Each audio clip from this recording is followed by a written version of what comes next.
MP అయినప్పుడు ఒక slogan ఇచ్చిండు 100 కేసుల అని. నా మీద 100 కేసులు ఉన్నాయి, నాకు ఓటేయమన్నాడు. ఆ 100 కేసులు ఉన్న ఎంపీ వాళ్ళ మొన్న ఎలక్షన్లో 100 కోట్లు ఎక్కడికి వెళ్ళి తెచ్చుకొచ్చింది.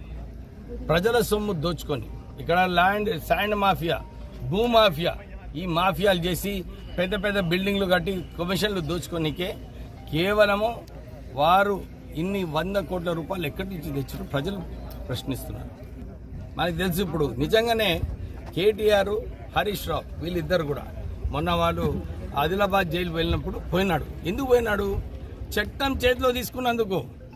ఎవరంటే ఆ మంత్రి మీద, ఎంపీ మీద రాళ్ళు పడేస్తారా? అది కరెక్టా? పడేసిండు. ఆయన హీరో అనుకుంటున్నాడు.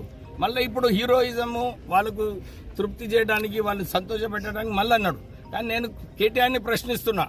నువ్వేమో చాలా మంచి వ్యక్తిని, మంచిగా చట్టం ప్రకారంగా పోవాలని నువ్వు చెప్తావు. మరి ఇప్పుడు నీ సోదరుడు ఇట్లా అంటున్నాడు, మరి నువ్వు ఖండిస్తావా లేదా? లేకుంటే నువ్వు కూడా ఆయనను సమర్థిస్తున్నావా?